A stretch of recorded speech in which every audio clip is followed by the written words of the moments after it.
Assalamualaikum warahmatullahi wabarakatuh. Balik lagi di Kreatif Channel.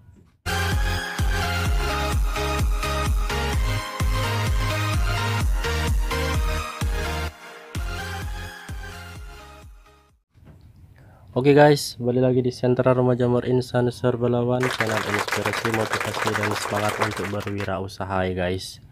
Nah, balik lagi di Komong Insan yang sederhana ini. Semoga selalu memberikan informasi dan manfaat buat kita semua, terutama buat para petani jamur pemula. Semoga kalian nggak bosan melihat tampilan jamur insan yang wow ini ya guys ya.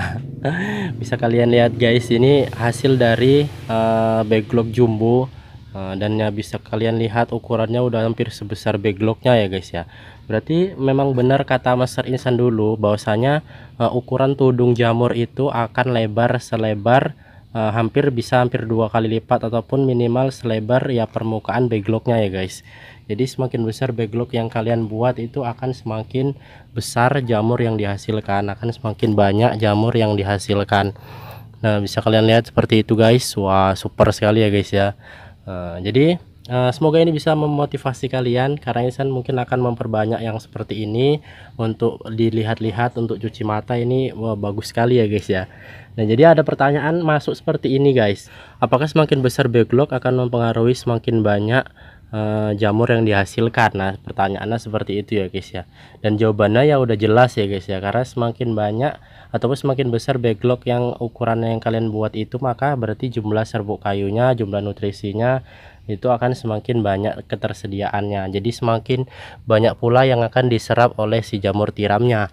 Nah, jadi kalau misalkan kalian mau hasil yang super besar seperti ini, ya kalian buat backlog yang besar ya guys ya. Nah, seperti itu. Nah, jadi kita akan masuk ke topik pembahasan untuk saat ini, masih tentang jamur tiram, ngobrol-ngobrol santai tentang jamur tiram. Sebelumnya yang belum subscribe, jangan lupa di subscribe dulu, dinyalakan loncengnya supaya kalian nggak ketinggalan uploadan terbaru dari Kreatif Channel. Buat yang masih sibuk, masih banyak urusan, banyak kepentingan, dan nggak mau mendengarkan omongan yang bertele-tele, nggak usah ditonton dulu videonya guys, segera keluar. Karena ini untuk orang-orang yang memang mau tahu aja, yang mau ilmunya, kemudian mau sabar mendengarkan omongan Insan ya guys ya. Nah, jadi tema video kita pada siang hari ini yaitu Insan mau membahas masalah keuntungan guys. Nah, jadi kalau misalkan keuntungan, biasanya ini untuk para pemula ini rata-rata mereka senang ya guys ya kalau bahas soal keuntungan. Jadi untuk menarik ataupun menyerap semangat kalian, Nisan akan coba bahas keuntungan. Bagaimana sih keuntungan ataupun prospek jamur tiram ini ke depan? Nah, seperti itu ya guys ya. Sebenarnya dalam usaha ini nggak mutlak kita bicara keuntungan. Keuntungan itu hanya 30% dari siklus ataupun dari proses usaha. Dimana di dalam prosesnya itu ada keuntungan, kerugian, perjuangan, nah air mata, kebahagiaan. Nah, itu ya guys ya. Jadi banyak guys faktornya, nggak hanya keuntungan dalam dunia usaha ini, kesenangan pun ada juga guys, kesenangan. Karena memang ada beberapa yang menjalankan usaha itu ya karena hobi. Misalkan dia hobi beternak burung, budidaya kelinci, budidaya ikan laga. Nah, seperti itu bisa menjadi hobi yang dibayar ya guys ya, karena memang awalnya itu dia hobi, jadi kesenangan yang dibayar. Nah, seperti itu guys. Tapi untuk menarik minat, rata-rata seorang pengusaha itu akan bertanya soal keuntungan. Nah, jadi Insan mau bahas keuntungan, bagaimana sih prospek kedepannya dari usaha budidaya jamur tiram ini. Nah, yang pertama adalah seberapa besar kalian memiliki backlog dan seberapa tinggi pasar yang dapat menampung backlog kalian. Nah, seperti itu guys. Itu dua poin yang harus kalian garis bawahi kalau itu mau mencari tahu seberapa besar keuntungan yang kalian dapat. Nah, yang pertama itu adalah pasar. Jadi kalau misalkan pasar kalian itu banyak,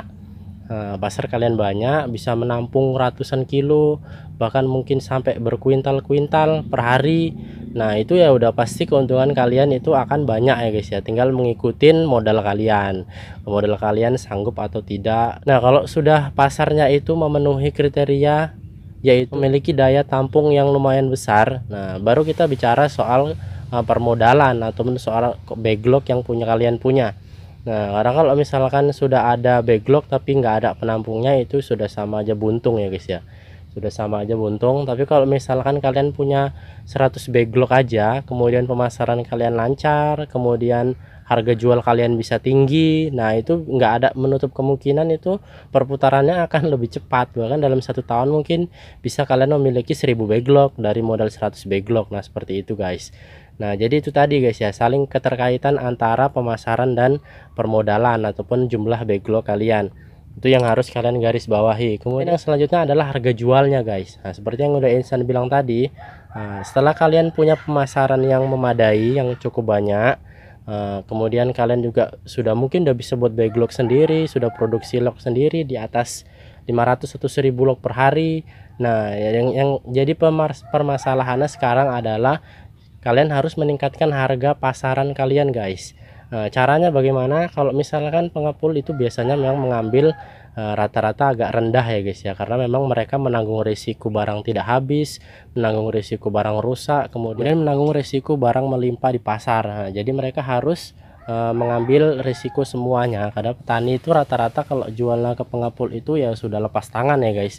Mereka nggak mengetahui lagi apakah barang itu habis atau tidak, apakah barang itu laku atau tidak. Nah yang penting barangnya itu sampai kepada pengepul. Nah jadi untuk mensiasati harga yang lumayan rendah itu biasanya para petani jamur itu harus melakukan modifikasi guys biasanya, yaitu dengan cara melakukan, udah senior itu mereka melakukan pengolahan terhadap jamur tiram mereka guys. Nah, jadi kalau misalkan jamurnya udah banyak, kemudian saat pasar banjir, biasanya itu para pengepul juga menurunkan harga dengan seenaknya ya guys ya, suka-suka hatinya. Jadi disitu kalian harus memiliki cadangan bagaimana cara mensiasati supaya keuntungan tidak berkurang saat panen raya. Dan juga jamur itu bisa terjual semua. Nah seperti itu guys. Itu biasanya diolah menjadi makanan matang. Ada yang berbentuk crispy, ada yang berbentuk tepung jamur tiram, ada juga yang berbentuk kaldu jamur. Nah seperti itu guys. Itu adalah beberapa olahan yang bisa dibuat untuk mensiasati saat jamur itu panen raya, saat musim jamur itu banjir ya guys ya di pasaran. Untuk wilayah Sumatera Utara sendiri alhamdulillah walaupun banjir itu masih terkendali ya guys ya.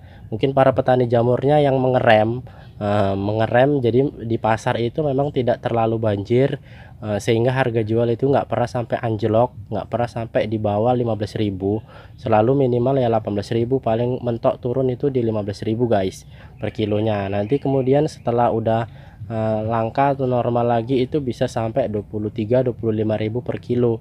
Nah memang tidak ada janjian, memang tidak ada kompaan, tapi memang ya seperti itu ya guys ya. Padahal ya lumayan banyak dan lumayan besar, sedangkan konsumen itu sedikit guys. Jadi kami harus berusaha bagaimana supaya menjaga harga pasar itu tetap stabil. Karena kalau kami mau membuat backlog yang banyak membanjiri pasar itu ya yang bingung ya kaminya sendiri guys. Nah seperti itu. Bisa saja setiap produsen itu membuat ratusan ribu log dengan panen berkuintal-kuintal per hari, tapi di pasar sendiri macet karena nggak hanya jamur kita, jamur dari petani jamur lain semua tabrakan di pasar.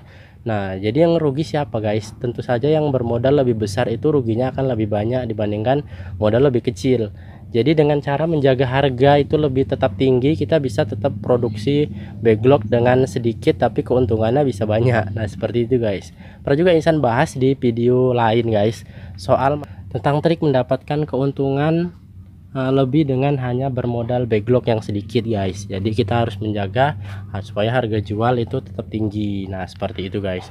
Mungkin itu aja guys, ngobrol-ngobrol santai, ngobrol-ngobrol nggak pentingnya siang hari ini. Semoga ada informasi dan manfaat yang bisa kalian ambil dan bisa kalian gunakan dalam usaha kalian. Kalau ada yang salah Insan mohon maaf. Assalamualaikum warahmatullahi wabarakatuh.